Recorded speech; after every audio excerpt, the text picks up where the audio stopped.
Hello and welcome to Until Saturday, the Thursday Picks edition. We've got Chris Vannini here, senior writer with The Athletic, and of course, Damien Harris, back with more of Dame's dogs this week. We got a ton of big games, a lot of dogs out there. A bunch of those going to be playing in Georgia, Alabama, the biggest game of the week. But we also get a Big Ten showdown when Illinois goes up to Penn State. We're going to learn a little bit more about Louisville when they go to Notre Dame. There's a bunch of other good games too. Wazoo, Boise, maybe jockeying for the G5 playoff spot. It's going to be fascinating to watch. Either way, before we get to the games, guys, scandal is afoot in college football. Most likely you woke up this morning to news that UNLV, who's currently maybe the front runner, certainly in that front group of teams, competing for a playoff spot for that G5 if they win the Mountain West. They're starting quarterback Matthew Sluka entering the transfer portal, leaving the program because his NIL deal was not followed through with.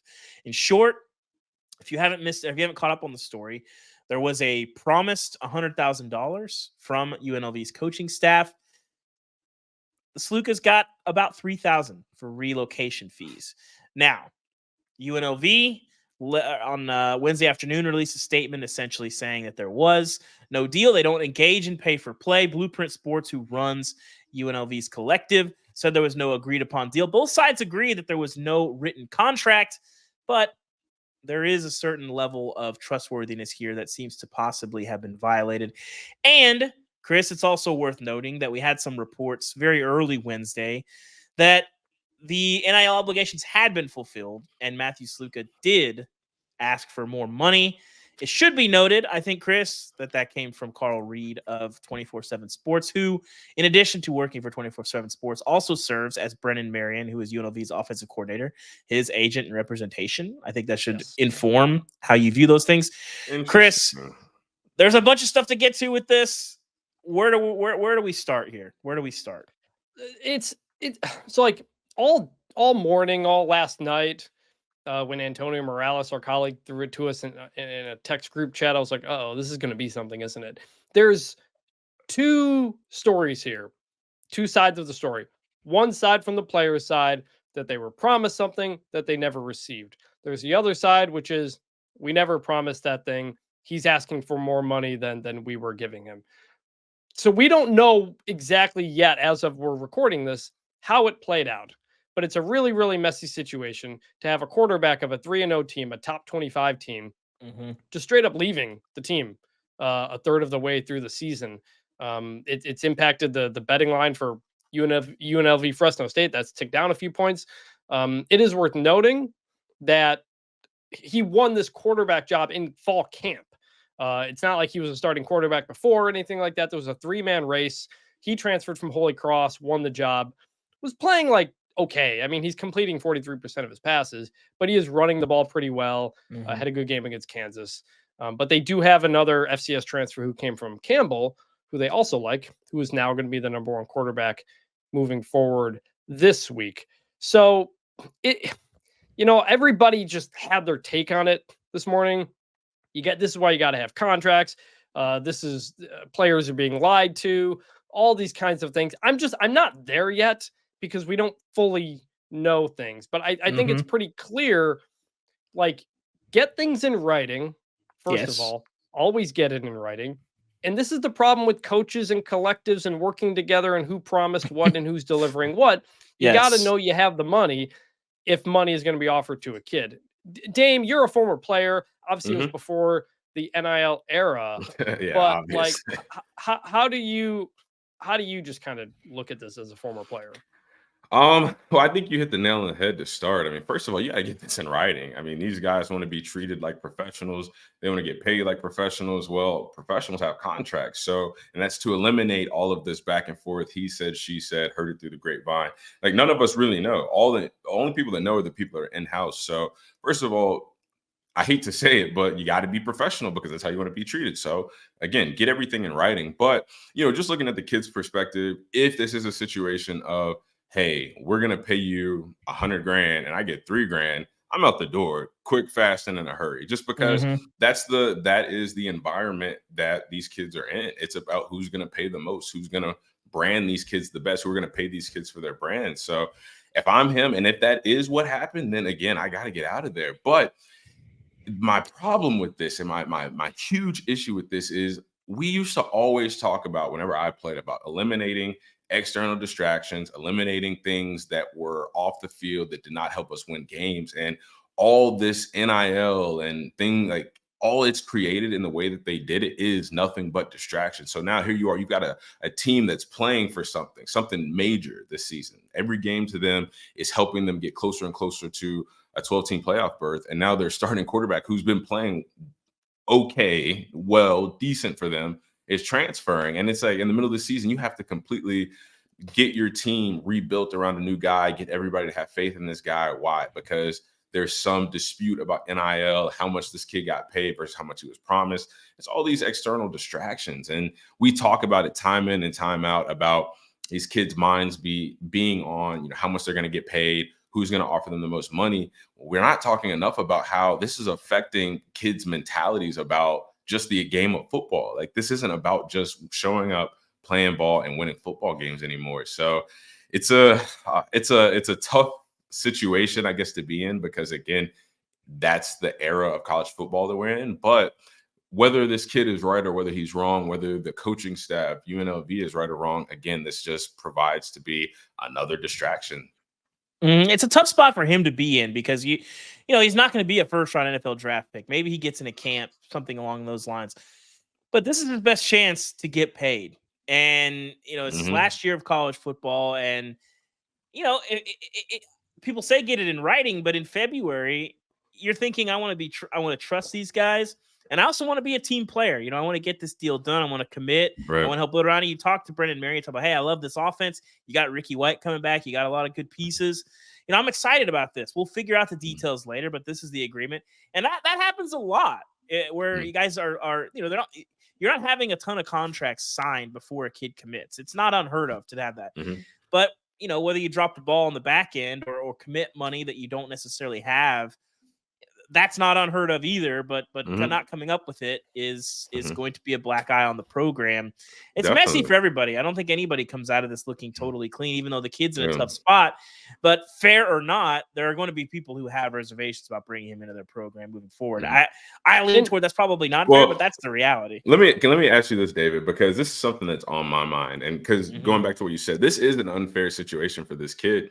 But to me, it almost allows these programs, these universities, not necessarily to take advantage of kids, but to kind of lead kids along like this, right? Because, I was having a conversation with our producer, Cam, and he had asked me, well, how much involvement do players have versus, their agent and their representation?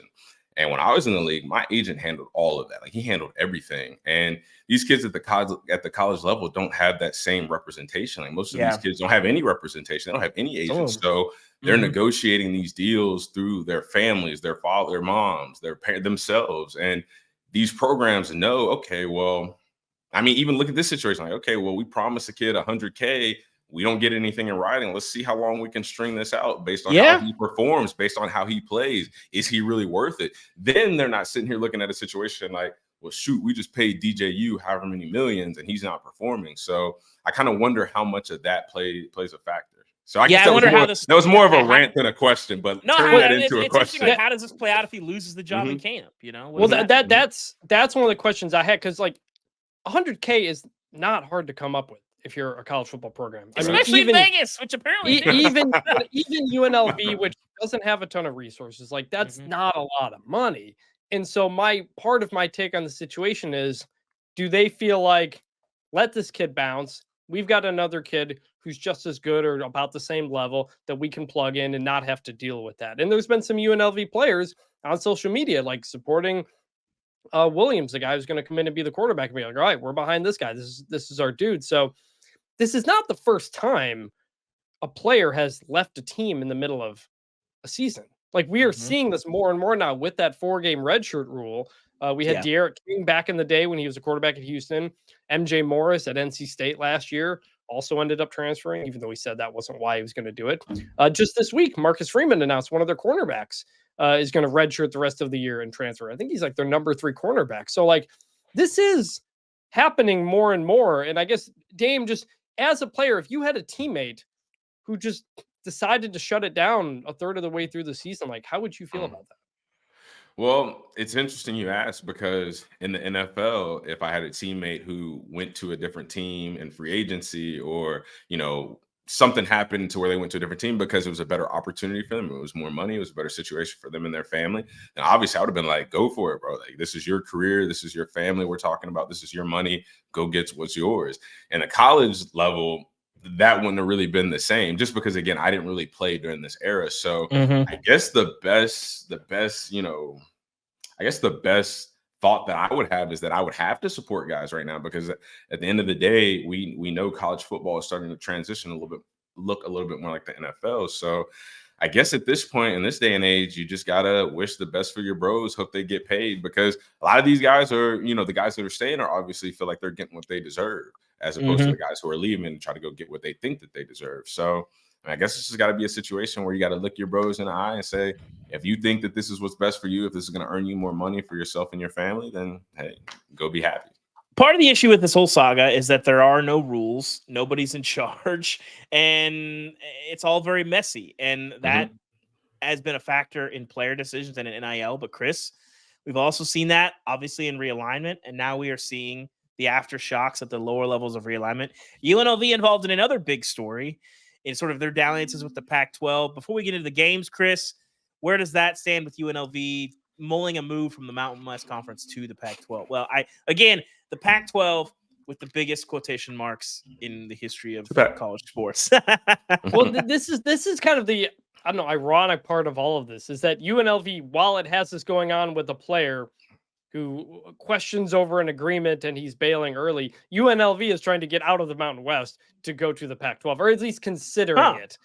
They are considering it at Chris. the time. Schools, it's different for schools to leave conferences for more money. The players cannot. I think that's clear, obviously. And Coach Barry Odom he's going to be a hot candidate on the coaching carousel at the end of the year to get out of a contract early and that type of stuff. But the state of the Pac-12 Mountain West is that the Pac-12 has now added 5 Mountain West schools. They added Utah State yesterday. That gives them up to 7 members. They need to get to at least 8. But also on Tuesday, the Pac-12 sued the Mountain West because in order to take those Mountain West schools, it has to pay at this point $55 million in poaching fees due to an agreement that the conferences signed last year. Last year when Oregon State and Washington State were trying to figure out what to do in 2024 and 2025, they signed a short-term agreement with the Mountain West to fill out their schedule. They needed games. So the Mountain West, to protect itself, said, all right, you're going to give us $14 million and we're going to try to merge these conferences. If you take all of our schools, it doesn't cost nothing. If you don't take them all, then there's a level of fees. And so they didn't take them all. They took 4 a couple weeks ago. They took a 5th here. And so now the Pac-12 is trying to say, hey, we were forced into this agreement when we were at our lowest point. This is anti-competitive, but we shouldn't have to pay these poaching fees. I don't know where that's going to go in court. It's a real mix, but they're hoping maybe even to settle and pay a lower number. Because right now it's going to cost like $150 million to get all of these, just to get these 5 schools over between the exit fees and the poaching fees. I don't know how it's going to end. It's not looking great for the Mountain West right now, but all our eyes are on UNLV because if UNLV jumps as well, that gets the Pac-12 to 8. It really destabilizes the Mountain West and what is left over. So conference realignment never ends. Now it's in a courtroom.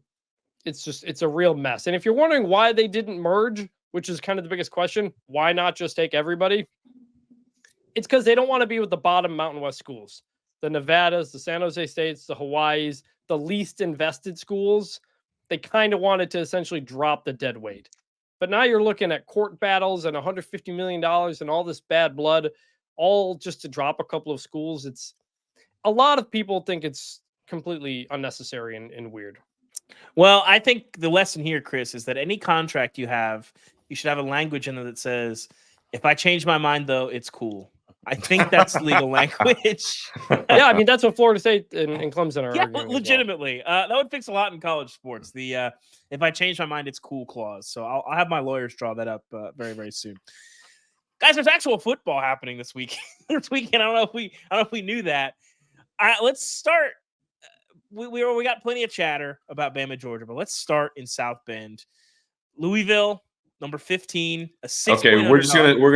gonna start this off by saying Louisville. It's Louisville versus Notre Dame. Louisville. It's 6 point underdog at Notre Dame.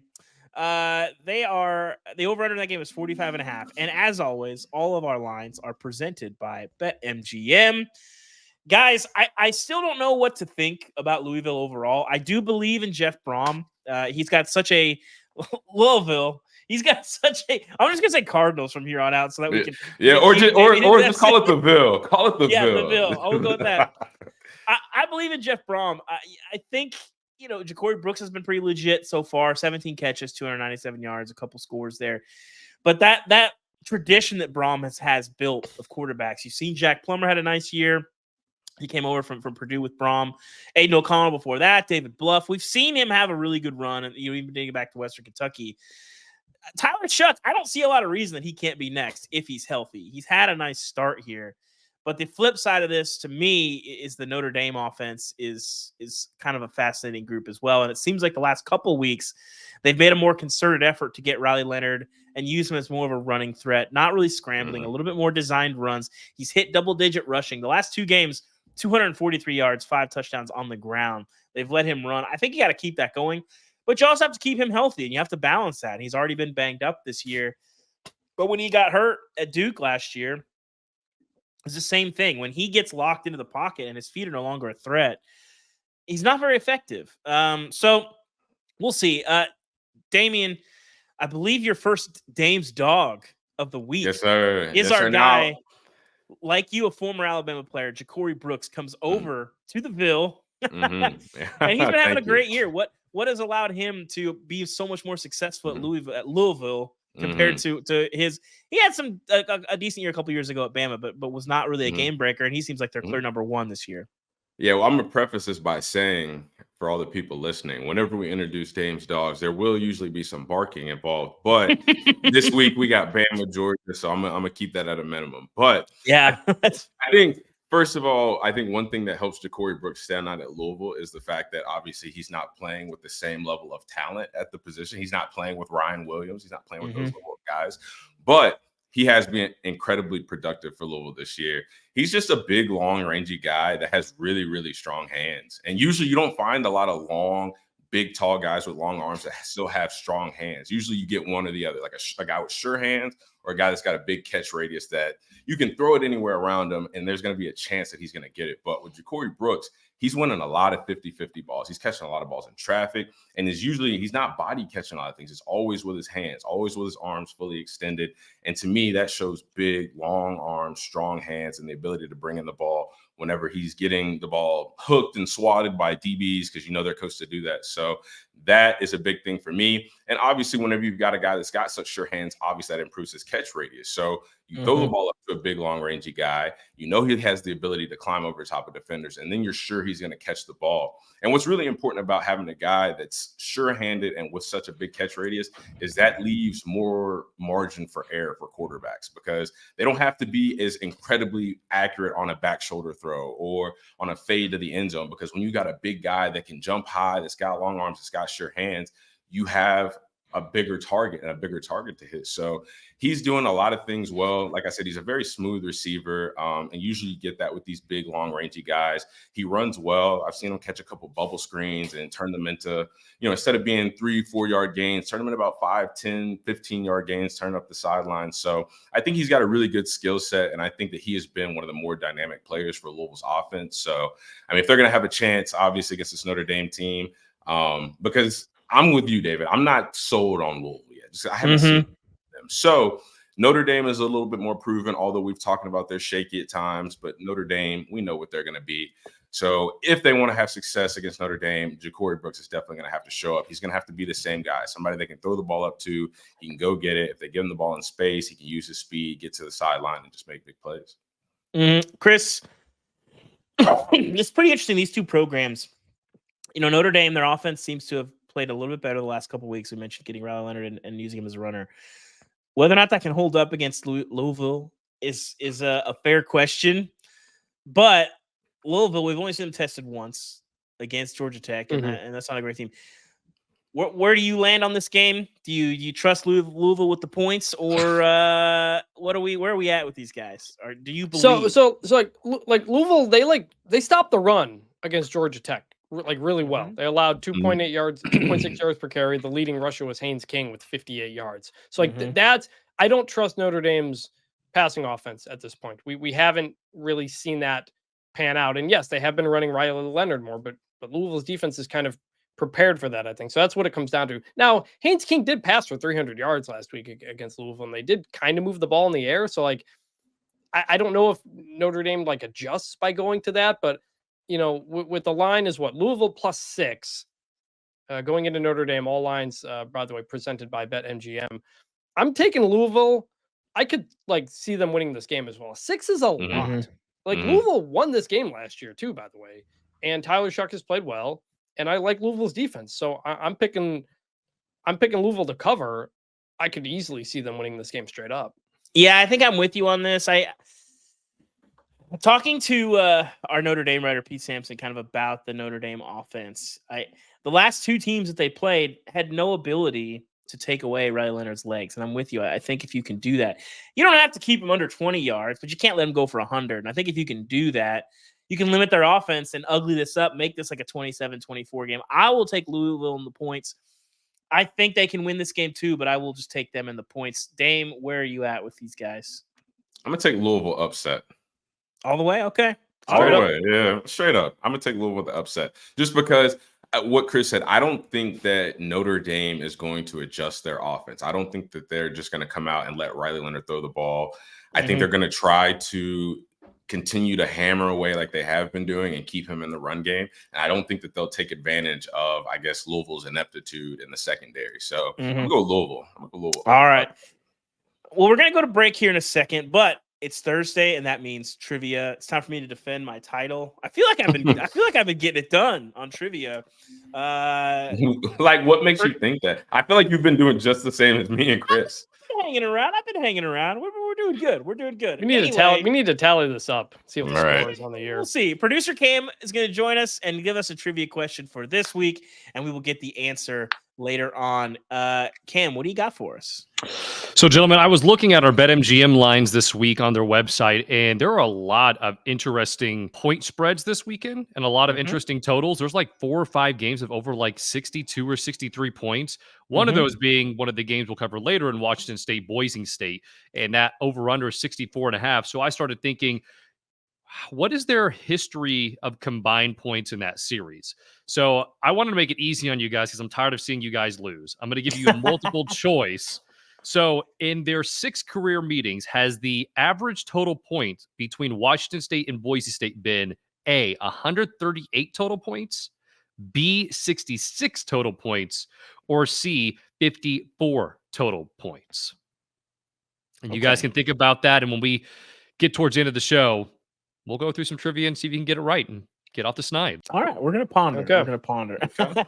When we come back, we're going to talk Bama, Georgia. We're going to get to that Illinois Penn State game and talk about plenty of other games as well. So stick with us. We'll be right back. Welcome back. And the Big Ten is starting to sort itself out. And Illinois has been one of the surprise teams in the league. Vegas, not buying it just yet. The Illini, despite being 4-0 under Brett Bielema, who's won the Big Ten a handful of times, 17.5-point underdogs at Penn State going into Happy Valley. Now, Illinois is an interesting team for me.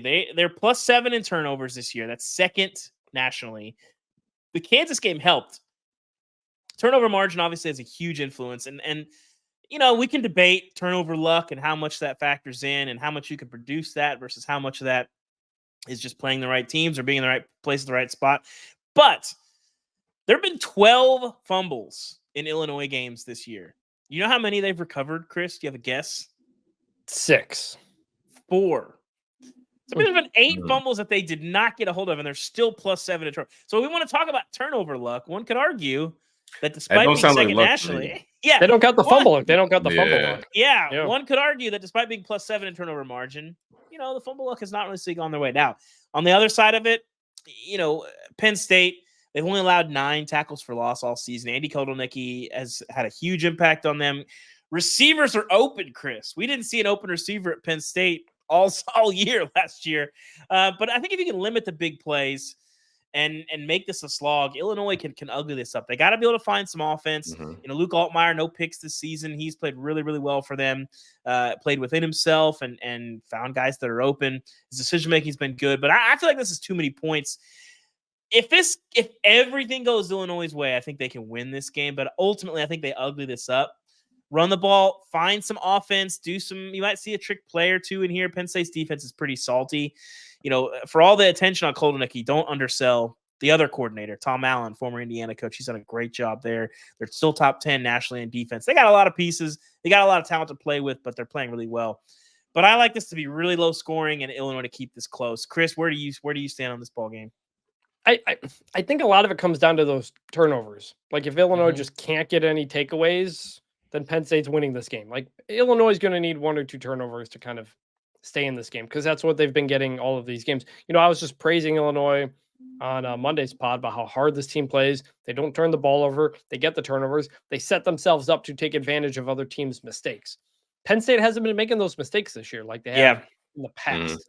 And so, I like Penn State to win this game. 17.5 is a lot. It is for a a lot. team that's top 20, 4-0. I'm going to take Illinois to cover, but I can see Penn State running away with this if they take care of the ball.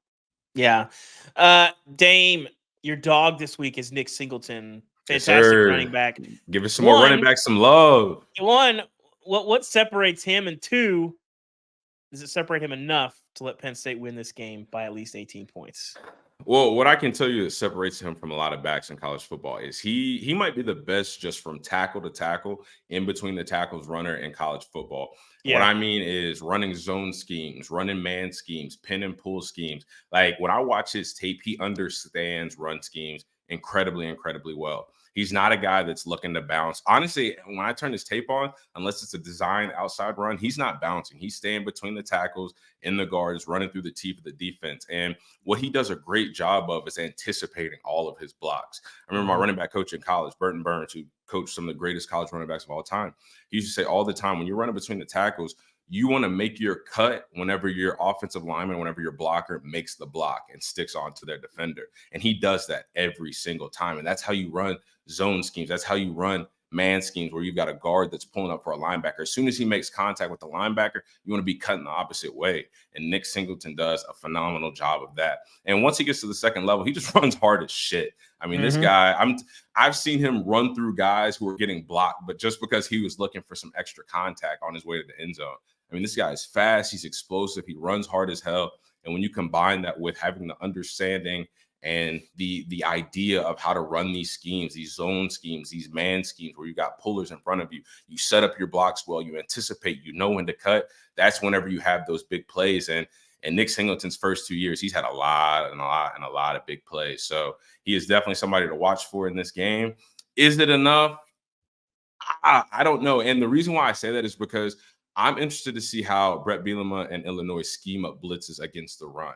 Normally, when you see these teams that blitz a lot, you think about how that affects the passer, right? They try to get pressure to the quarterback. They try to muddy up his looks, try to force him into bad decisions, get sacks on the quarterback. But a lot of these defensive coordinators and defensive-minded teams and defensive-minded coaches, they like to blitz runners too. They like to get extra guys in the gaps. They like to get an extra safety down in the box. They like to bring corners in. So Penn State is going to have to do a good job of utilizing their communication. They're going to have to bring receivers in to block some of these down safeties. They're going to have to be able to identify some of the corner blitzes, because you don't want to run into an open, unblocked guy. That's the worst thing in the world for a running back to see. So I think this is going to be a scheme type game. I'm really interested to see how Illinois dials up their blitzes against such a great runner. It's going to be important to see how Penn State schemes up these runs, knowing that they're going to be going up against a team that runs a lot of blitzes and teams that are going to try to use the blitz to stop the run.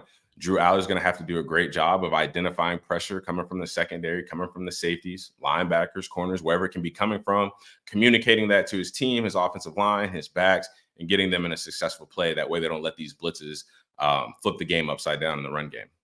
Yeah, and one thing, Illinois' defense, they've only allowed 3 plays of 30-plus yards on the season. They have not allowed the big plays, and Penn State's offense has been getting those big plays. So we'll see. Gonna be, yeah, you're right. I think the schematics of this, the coordinator matchups will be interesting. Guys, let's go to the SEC. Let's do it. Georgia, Bama. Can I start on a hater note? Can I start on a quick hater note? Depends on who you hate on. I'm not Sure. hating on either. I'm not hating on either of these teams. Okay. But I do think that these are the games that the 12-team playoff kind of undercuts a little bit, because this is going to be a fantastic game. I can't wait to watch this. Saturday is going to be fantastic. The consequences for losing this game will be almost nil for either team, unless you lose by 30. I don't think this affects much what the committee does. It might affect seeding. So if you want to hate the 12-team playoff, I don't. I personally like it. I like that there's more people in the mix. There's more relevance. UNLV is relevant. All these conferences are relevant. It's great. But these games do feel a little bit less significant because there seems like there's less at stake. That said, everybody still likes watching, Chiefs, Ravens, whatever, week 1. And that's kind of we got Ari back on the potty or something. I know. No, here's the biggest problem. The problem is, to me, is not the playoff. The problem is the expansion of the conferences getting rid of divisions. Because if you still had an SEC, if you still had an SEC East and West, it would have they'd be separate and they'd still be doing their own things. Instead, these are the teams that will be fighting for first and second place and then meet in the SEC championship. Well, but it's kind of weird though, because it very much does matter who wins the Big 12, who wins the ACC. It kind of, especially this year, it kind of doesn't matter who wins the SEC. Not nearly as much. Exactly. Yeah. So, that said, let's get to the actual game. I was at the last time these two played in Atlanta for the SEC championship. Chris, the reason why they lost that game was not crazy about the offensive game plan from Mike Bobo. Georgia was a better team last year. Alabama out-schemed them, played a little bit harder, made fewer mistakes, won that game. To me, that's where this thing kind of, it makes me very nervous if I'm Georgia. We had Greg McElroy on the show this week to talk more about this game as well. Alabama, the first time they've been a home underdog since 2008. I would argue that is a vote of lack of confidence from Vegas and from bettors. We'll see. But the difference with that Mike Bobo issue last year is he's coaching on the opposite side of, basically Nick Saban. And Alabama had a lot of defensive coordinators. Nick Saban was very involved in the defense. Kane Walmack's a good coach, good defensive coach. He's not Nick Saban. So we'll see there in games like these where there's so much talent, there's so much football IQ, there's so many physical players. Those little schematic things can have a huge difference. So I got to tell you, I kind of like Bama in this game. One, for those reasons I laid out. You're at home. You got a lot into this game. I think Kalen, who was better at scheming stuff up in big spots last year than Kalen DeBoer, Chris? There wasn't anybody. That's how they got to the playoff. And I think you could do this again because you're going up against this Georgia defense, but you got some pretty good athletes at Alabama. I'm sure there's a ton of stuff left in the clip from the last 3-4 weeks from Bama. He's got a lot of stuff we saw last week at Washington. Last year at Washington, every time they needed a big play, there was something really creative, relatively low risk that they could easily execute. I think they might do that again here. So I like Bama. Chris, what do you see in this matchup, and what decides this game in your mind? Do you remember at the beginning of the season when we had a caller or a listener call in and say that we were anti-Bama? And we have since added Damien Harris to the show. We had Coach DeBoer. Had McElroy. We had Kalen DeBoer on the show. We've had Greg McElroy on the show. So I don't think that is very much. I think they were need just me to go mad get my 'cause Bama helmet? Yeah, they were so mad because we were pretty down on Bama last year. Deservedly so. My best take that was correct, that technically wasn't correct, was that Bama should have lost 3 games last year, but they miraculously pulled out all these games. But they were behind a ton. They were not dominant. This Bama team, I just think I like this matchup for them. I like them in this spot. But where are you at on this, Chris? Do you know how old Ryan Williams was the last time Alabama was a home underdog? He was I'm doing that math now. He was either 0 or 1. Like he was born in 2007. So it was that's how long it's been. But look, this is the biggest game of the week by far. Top 5 matchup. All the dignitaries are going to be there, most notably Kennington Smith III and Seth Emerson, our Alabama and Georgia beat writers. There's going to be a lot of security as they try to get into the game. You got to watch Kenny. who's got connections to the Georgia programs. This is a big one for him. That's true. Kirby, I believe, is 1-5 against Alabama as Georgia's head coach. Are we holding that against wait. Because I got more here. I got more here. Wait. That narrative bugs me. But okay. Let the man speak. Wait. They since 2021, they only have 2 losses. Mm-hmm. They are both to Alabama. And my question is it's not about Nick Saban not being there or being there. It's when Georgia's playing a team at its talent level, can they scheme it up and win when they don't have that inherent talent advantage they do over everybody else? You mentioned what Mike Bobo did last year. Not only that, they were spying Jalen Milroe a lot on defense, and it wasn't really working. Yeah. And so I'm very curious if Georgia's defense this time around is going to just blitz the hell out of him and come at him and try to make him make decisions and not let him sit back there and do some different things. Because you were at that game last year and how that went. So that's what I'm interested in. And also, by the way, Georgia's got a lot of injuries, and mono may be going through the team right now. London Humphreys reportedly may not be playing. So like keep an eye on that as well. Like Georgia may be down a couple of guys here. You mentioned that, Chris. It's interesting. You know, Bama doesn't play a lot of games against teams. Georgia doesn't play a lot of games against teams that are their physical equal. But you know what bugs me about those last 2 games against Bama? They were clearly a better team in both of those games and lost both those games. And you know the other game that sticks out to me? People forget because they won the game. Ohio State outplayed them in that Peach Bowl. They got outplayed in that game. Yeah. And they were a field goal away from winning. They came back late, and Ohio State missed the field goal. Georgia got outplayed in that game, and they won it. And the entirety of the Kirby Smart era maybe looks different if they lose that game and don't get to go play a very overmatched TCU team. Dave, we haven't gotten the Ryan Day era at Ohio State, by the way. Yeah, they probably won the national very much. That game is very important to the last 3 years of college football narrative. Dave, we haven't gotten to you yet on this. When you look at this matchup, these games, as somebody who loves college football, and we don't get to see these two kind of gladiators go at it a ton, what excites you about this matchup, and how do you kind of see this thing playing out? Well, what excites me is kind of what you guys talked about earlier. This isn't about implications. This isn't about the playoffs. This isn't anything other than 2 titans in college football facing off to see who's the better team on that Saturday. That's really what it is. This is 2 heavyweight boxers stepping into the ring. 2 men walk out, one's going to walk, or 2 men walk in, one is going to walk out. And it's as simple as that. So really, what more do you need? You got 2 of the all world teams in college football facing off on a Saturday in September in Bryant-Denny Stadium, night game, college game day. Nick Saban is on the set of college game day, where he used to coach the University of Alabama. I mean, what? Come on. Don't ask me no stupid questions on here, Chris. Don't ask me no crazy questions like that. That is a crazy, crazy question. No, listen, I mean, who's Nick Saban going to pick on game day? Chris, he likes to give that rat poison to he likes to. It's true. It ain't. No. It don't work. It don't work that way. It don't work that way.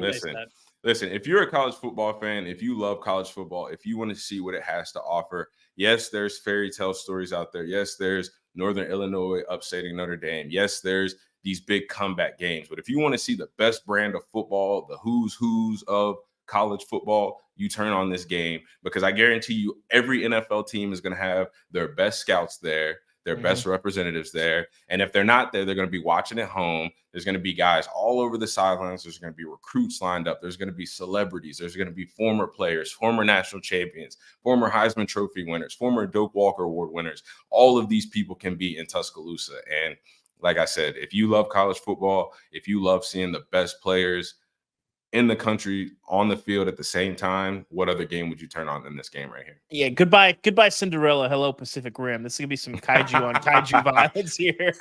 Man, you couldn't limit yourself this game. You got 6 dogs in this game. 6. All right. That's almost as many as dogs I literally have in my house. Yeah. Yes. You got the entire offensive line for Georgia, and you have Ryan Williams on the Bama side. Lay out for us where these two kind of fit. Dave's kennel. Well, I'm gonna start with Ryan Williams, just because, man, this kid is, and literally he is a kid. I can't even call him a grown man yet because he's not 18. This is a kid, and he is special. I mean, Nick Saban has said that he was one of the most mature freshmen that he's ever recruited. And do you guys know how many guys Nick Saban has recruited? how many all-world players, how many all-world guys he's recruited. And for him to say that this kid is one of the most mature that he's ever recruited, not just at Alabama, ever, that speaks volumes to this kid's character. And that is why he's able to make the big plays in the big moments. Skill-wise, I mean, he's got great hands. He's super explosive, and he's great at rack. What is rack? Run after catch, right? Because in today's game, it's not just about can you secure the catch. Now it's can you secure the catch and what can you do with the ball in your hands? Receivers are ball carriers now. They're not just receivers. You're not just out there to catch the ball, possess the ball. No, you're there to get the ball in your hands and then turn into a ball carrier.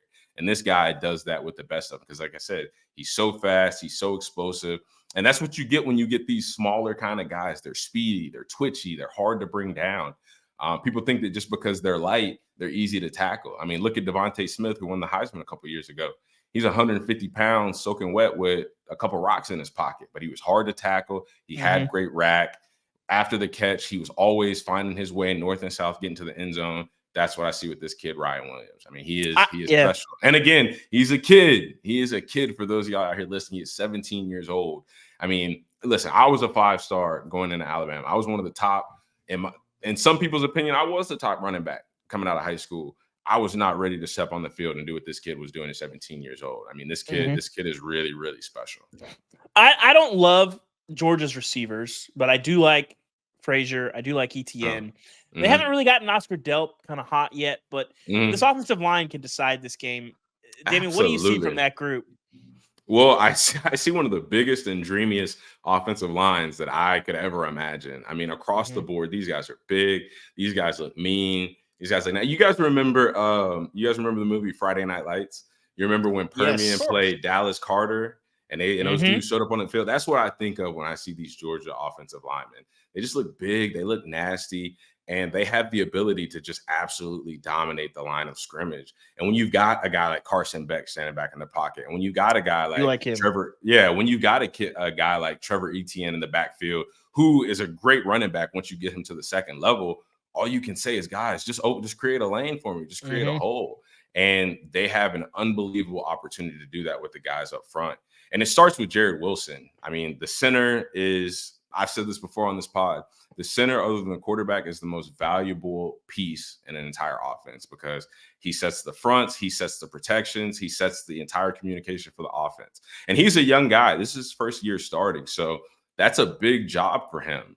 It's a huge job. Playing with guys who have a lot of experience like Dylan Fairchild, Michael Morris. You know, it's not always easy being the young guy coming in and having such a huge responsibility of communication, setting the table, making sure everybody's on the same page. So it starts with him, expands to the guys with more experience all the way out to the tackles. Because like I said, you got Carson Beck in the pocket and he has a clean pocket and he has time to dissect the defense and throw the ball. Trevor Etienne has lanes to open up and for him to be able to run and show what he can do at the second level. That's what makes Georgia's offense super successful. So it's all about their offensive line. Carson Beck, he can't protect himself. Trevor Etienne, these guys, these great running backs, they can't open these holes up for themselves. So their offensive line, if they play well, their offense is going to play well.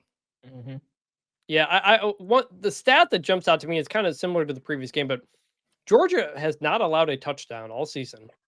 They have only allowed 2 plays of 20 yards or more all season. Ryan Williams averages 28 yards per catch. I was going to say, that'll change.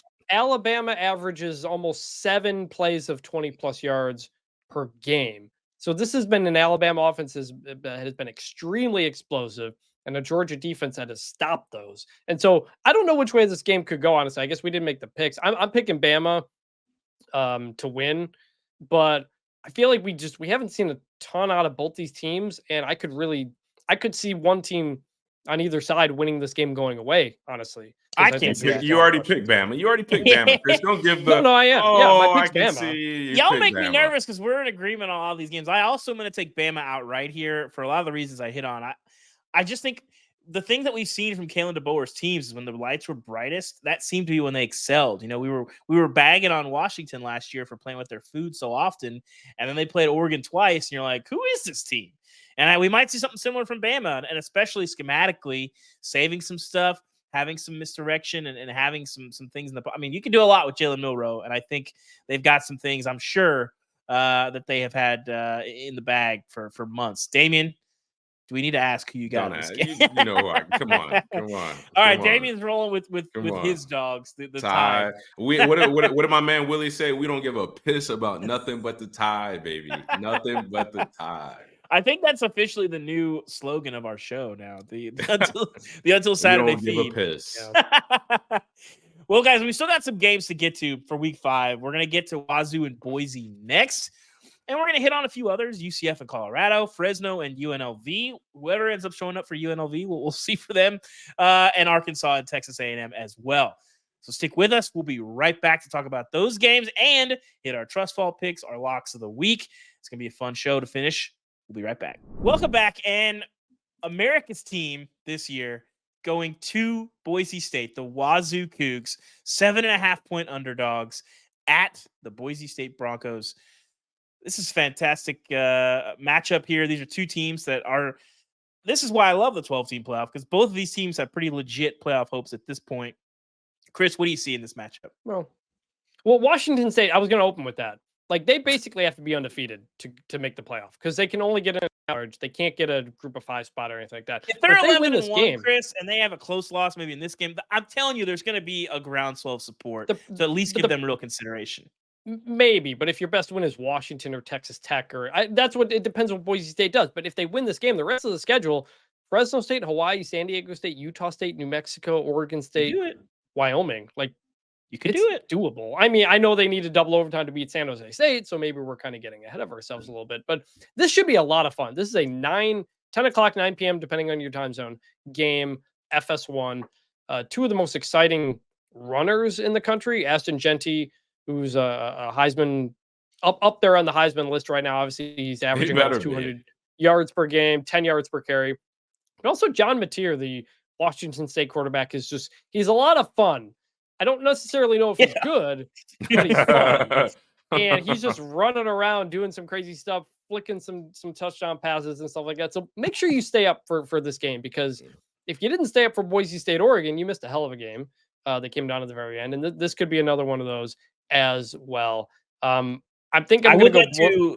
Go ahead, Chris. Go ahead. I'm going to go Boise. I'm going to go Boise State here, but we'll see. Yeah, I want to apologize to Washington State for going to bed at halftime of their game last week. I had a big day ahead on Saturday. I got to get some sleep. Couldn't make it.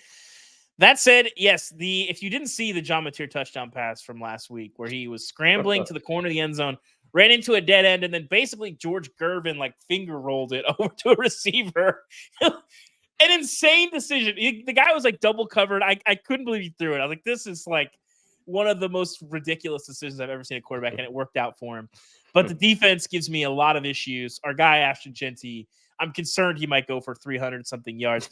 Regrettably, I must turn my back on America's team here and go with Boise with you, Chris. I want Wazoo to win this outright, celebrate on the blue turf, paint it red for a Saturday night, but I don't know that that's going to happen.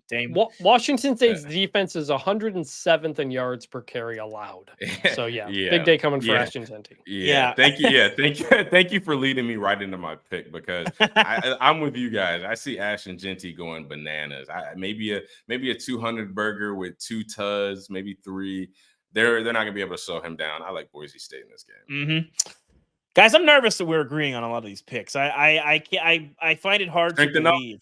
All right, we got a few games that we think are interesting, and we want to explain why they're interesting. We're going to start with one of the more entertaining low-key rivalries in the SEC. I call it a rivalry.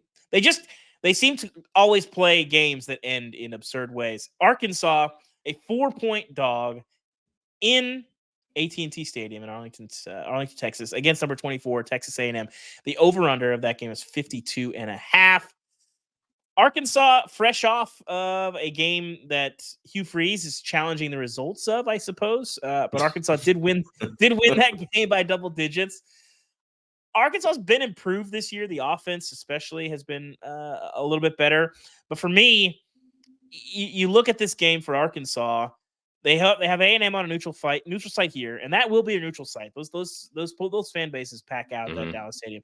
They got Tennessee at home, LSU at home, at Mississippi State, and then Texas. That's quite a run. And if you win this game, you're looking pretty good for a bowl game, despite the issue with Oklahoma State. This game is screaming another close loss for Arkansas, as is tradition.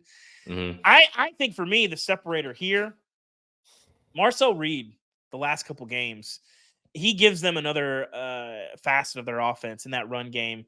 And when he's able to do that, his passer rating has been a 141 with 7.4 yards per attempt the last couple games when he's taken over. Connor Wegman, a little bit tougher competition, was 101, 5.1 yards per attempt, 2 touchdowns, 2 picks. If Marcel Reed can do that, make plays with his legs, continue to make good decisions, cement his status as the starting quarterback, and make some plays with his legs, I think they win this game. They win it close. Give me the Aggies here, but I'll take Arkansas to cover those 4 points and lose in some hilarious, heartbreaking fashion. Probably. Yeah, overtime. I've never gone to this game. Is this the last one in AT&T Stadium? I know they're moving it back to They're constantly fighting about it. All I know is I've covered it a couple times, and it's usually great. I mean, the Aggies travel really well. I mean, the reality is that Arkansas, outside of the state of Arkansas, their biggest alumni base is the DFW area, and then A&M just is everywhere. So they always, I don't know, it's fully sold out, but it's a great crowd every time. I tell you what though, if you're Notre Dame, like you need Texas A&M to win this game, because if they don't, they're probably not going to finish top 25, and then Notre Dame's may not have many great wins. So we'll see. Yeah, Damien, you got a pick on this game? I've been going back and forth in my mind. Arkansas on these heartbreaking losses, man. It's a reoccurring thing. It's a reoccurring thing. It's starting to seem like an identity for them. And whenever you lose a lot of games like that, you usually figure out a way to win those games. But it seems like Arkansas still hasn't done that. They just haven't figured out how to make the play to win. I think that continues. I'm gonna go with Texas A&M in this game. Okay, Colorado going from the Rocky Mountains down to Orlando to face the Gus Bus as a 14-point underdog. It was 15 early in the week. It's moved a little bit. They win last week on a Hail Mary. They beat a modest Baylor team. Most interesting to me, Chris, in the college football travel logs, Colorado left for Orlando on Wednesday to beat a Storm.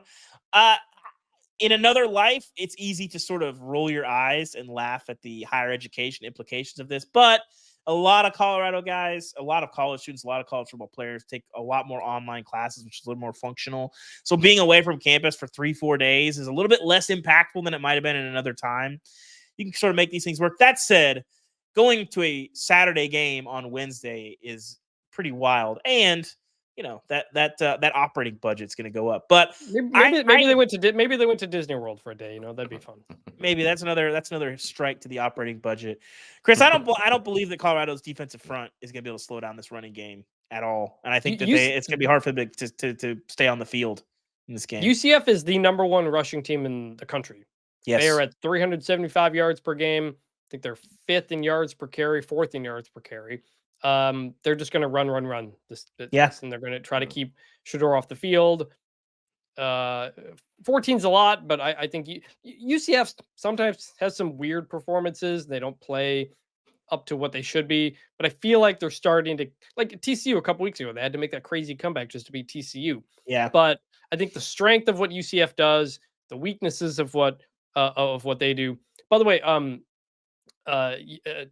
the negative plays, UCF has been getting those as well. So I think everything matches up for UCF winning this game big. Yeah, and I did think it was interesting. Dave Aranda said, they sacked Shedeur 8 times last week, and he said, we should have had 16. It was a compliment to Shedeur and his scrambling ability and to be able to get out of the pocket and make guys miss. That is not a sustainable strategy. Dame, can the Buffs keep it close? I think they can keep it close, and I hate to say it because usually after you say something like this about Colorado, they do something to let you down. If you guys remember this statement that I made a long time ago, you pat somebody on the ass and they shit in your hand. So Colorado is known for that, but they just have such special playmakers. Again, 16 sacks that could have been 8. No, that's not sustainable. But when you turn on the tape and whenever the bullets are flying, whenever the game is happening, Shedeur is going to do what he has to do. And then who's he looking for? He's looking for Travis Hunter. He's looking for Jimmy Horn. They have the tools and the resources to keep it close, but will they? I'm not sure if they can because of what you guys highlighted. UCF being the best running team in college football. Colorado, obviously they're not the worst, but if you're that bad, you're one of the worst. And they get a lot of pressure. They create UCF creates a lot of negative plays. Obviously, Colorado takes a lot of negative plays. The matchup really does not favor Colorado, but I think they have the ability to keep the game close. Is Shadur going to be able to play well enough to do that? That's up to Shadur. Is Travis going to get open? That's up to him. Jimmy Horn, these other receivers, are they going to make plays? That's up to them. So I say that they have the resources to do it. I'm not going to give you an answer on will they actually keep it close or not. I'm not going to do it. I'm not going to do it. I found the stat I was going for. UCF has 1 sack all season through 3 games. Just 1. So how does that do against a Colorado offensive line that can't protect a quarterback at all? So we'll see. We'll find out. I do think it's going to be really interesting to me to see Shedeur.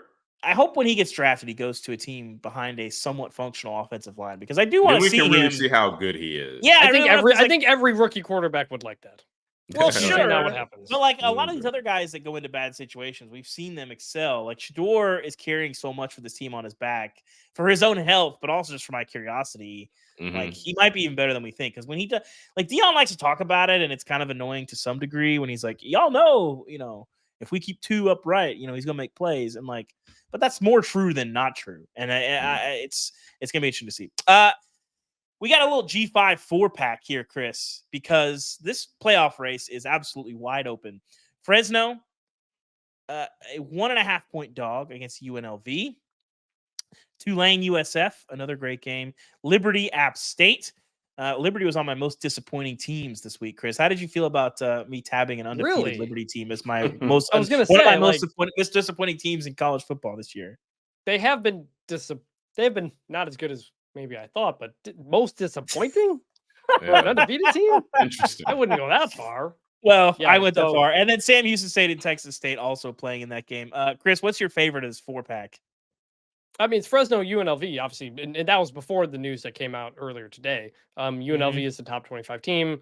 Mountain West has some really good teams at the top. We'll see how UNLV looks with the extra quarterback, the backup playing instead. So that's going to be the big story. And I think we're all going to be paying a lot more attention to UNLV than we would have at the beginning of the week. I'm going to go. My lock of the week is in this 4-pack, Chris. I'm going to take Tulane USF over 64.5. That is my lock of the week. Byron Brown, Sean Atkins, Darian Mensah. I like it. USF's going to want to heat up the space. Is it a lot, Chris? Or wait, what was that number again? 64.5. That's a lot. That's a lot of points to go for. Well, we're going to see a lot. I'm in. Over 64.5. That's my lock of the week. Okay. Let's get to the other locks. Chris, what is your lock of the week? My lock of the week is Auburn, Oklahoma, under 47. Whatever the number is, tickets. Under 47.5. I think it's actually dropped since I first wrote this down. This is great. But you could tell me it was under 40 and I'd still take it. Right. That was kind of high, I thought. 40. Yes. Clearly Vegas did as well, and the money went to bring it down. But quarterbacks who can't stop turning the ball over. Jackson Arnold got benched. 2 offenses that just are really, really having trouble moving the ball. So I'm going the under Auburn, Oklahoma. Does Michael Hawkins make you nervous at all? Absolutely. A true freshman in that situation. Yeah. But he looks better than Jackson Arnold last week. I got to tell you, he was moving him around. He's playing within himself. You're not lying. When I watched him, it kept feeling like, the pick 6, the sack, fumble, scoop, and score was like the Grim Reaper that was like hanging over his shoulder against that Tennessee front. But it never happened. So credit to him. We'll see. I think we'll learn a little bit about him. We'll be on the road. It is at Auburn. It's on the road for him. Yeah, we'll see. Damien, who is your lock of the week?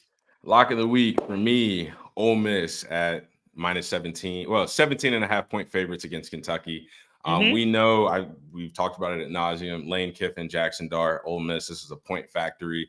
Kentucky, I'm interested to see what Vegas knows that I don't know, because I don't know how Kentucky keeps this game within 17 points. I mean, hell, even when they played Georgia and they had Georgia up against the ropes, it was still a low-scoring affair. I mean, it wasn't a shootout by any stretch of the imagination. And I don't see Kentucky being able to contain Ole Miss the same way they contained Georgia. So I like Ole Miss. Give me all the points. It's definitely going to be more than 17. Damien, riding Ole Miss has been a good strategy for you. They are. It has. That's reliable for me right now. 4-0 against the spread this year. That's pretty impressive. Lock of the week. I mean, very lock few. of the week. All right, it's time for the trust fall picks. We did well. We fell into each other's arms and we're caught very well last week. Great week for the trust fall picks, which means this week is probably going to be a disaster. Chris, You've got your trust fall pick for Damien. We're mixing it up this week. What are you going to have to talk Damien into doing? I'm not going to have to talk him into anything because I didn't put it. We don't put these in the notes. Mhm. My pick for him was Ole Miss minus 17.5 against Kentucky. Okay, wonderful. Wow, that's beautiful. He's the Kentucky native. He chose Alabama over the Wildcats.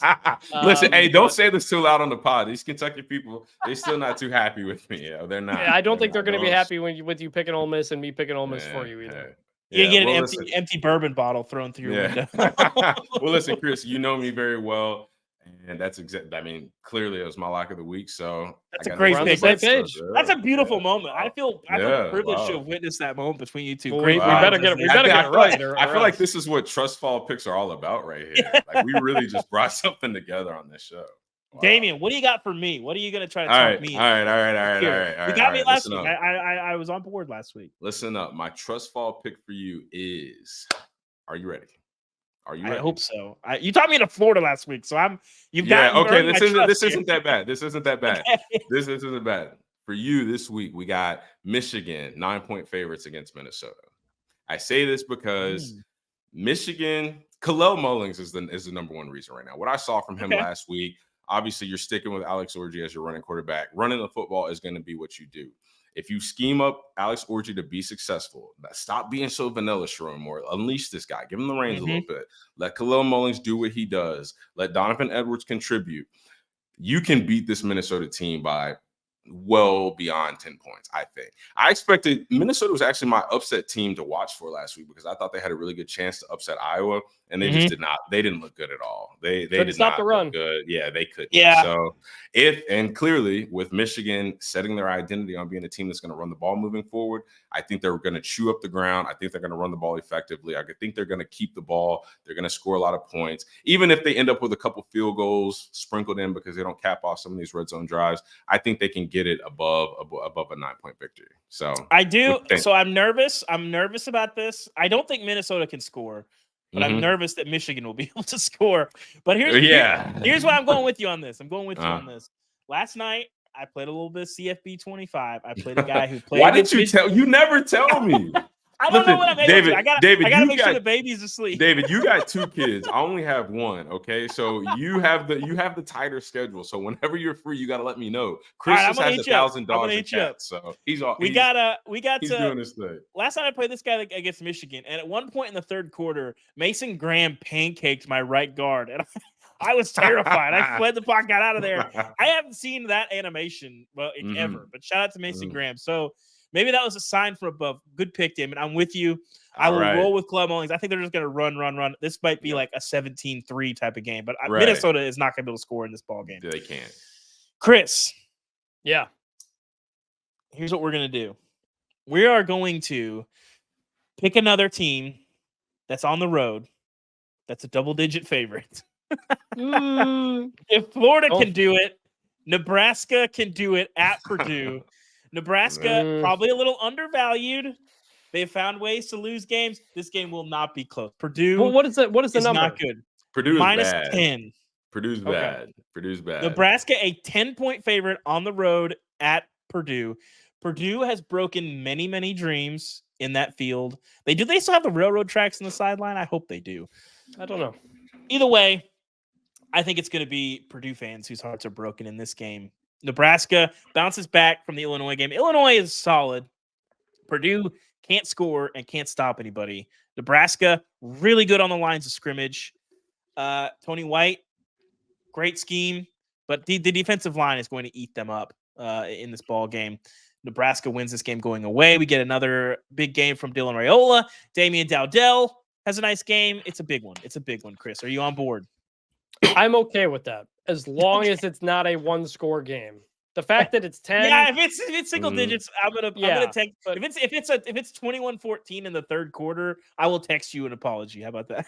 So I have Purdue ranked 97th in my 134. They're only ahead of Mississippi State as the worst Power 4 Yeah, team. them in Mississippi State. We always talk about how the SEC has no bad teams in a lot of years. They do this year, and I think the Big Ten does too. Purdue and Mississippi State, good picks as the worst P5 teams. I'll take it. Even though it's on the road, and even though Nebraska has been doing Nebraska things, Purdue's really bad. They gave up 66 points to Notre Dame. 66 points to Notre Dame. I like it. All right, let's get the answer to our trivia question. Kim. Yeah, so let me repeat it real fast. Washington State, Boise State has one of the largest over-under totals of the weekend at 64.5. What is their average combined points per game in their first 6 career meetings? And I made this a multiple choice one. I'm tired of seeing you guys lose. We need a morale boost here. We're not losing that much. We're doing close. okay. What are you We're talking doing about? okay. The closest you've gotten, I think, was 2 of the 3 for the quarterback trivia well, question 2 weeks. Chris. Yeah, I we mean, didn't get Nebraska last week. That was tough. yeah. So here are your options. Is it A, the combined total average, 138 points across these 6 meetings? Is it B, 66 points? Or is it C, 54 points? So 138, 66, or 54? Wait, say the question again. So you're looking for the average combined total. The average total game score. Okay. Exactly. Okay. And what were the 3 options again? 138, 66, 54. Okay. I'll say the middle I'm one. going to say the one in 66. the 60s. Yeah, I was going to go with that. I'm Damien? going with C. You're going 54. with C, 54? 54. You should have gone with David and Chris. It is 66 I total literally points. just wanted to do the If it was super high, I was like, I would have remembered some of these games. They would have been crazy. Now, I just wanted to I stand don't have any out. hard memories of a Boise State Wazoo matchup, but I feel like we might this weekend. It might be a Now- really great game. Another week, another trivia win. I'm feeling good about this, Chris. And you know what else? We're going to win our trust fall picks. We're going to win our locks. And, well, we're either going to be doing really good on picks or bad on picks. We didn't have a lot of dissension in the pod this week. So thank you guys for listening. This has been our Week 5 Picks Show. We'll be back Monday in your feeds and on YouTube with our Week 5 reaction, celebrating all of our correct picks, of course, and this classic Georgia-Alabama game. A lot to digest, and I'm sure there'll be plenty of relevant games that we did not get to that turn out to be classics on Saturday. That's usually how it goes. If you are not subscribed to the podcast, fix that immediately. Apple Podcasts. You can leave us a 5-star review there.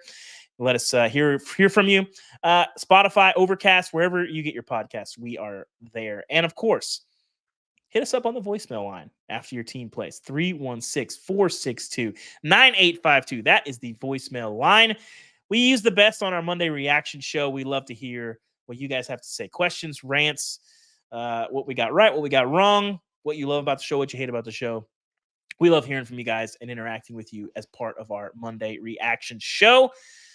And of course, subscribe to us on YouTube if you are not already. You can see our smiling faces. You can see Dame's rotating hat collection. And Chris and I classed up the pod today by wearing collars. So listen, these are the things you can't get just on the podcast feed. So subscribe to us on YouTube if you cannot. And also, one of these days, maybe we'll do a guide to the floating shelves behind me and Chris's background as well. Maybe we'll hit that up at some point. Anyway, thank you guys for tuning in. Thank you for subscribing. We will see you on Monday. For Chris Vannini, for Damien Harris, I am David Ubben. Talk to you guys soon. And also, bring back the turnover chain permanently. Bring it back. Permanently. It's back. The real one, Mario. The real one. Bring it back. Thanks, guys.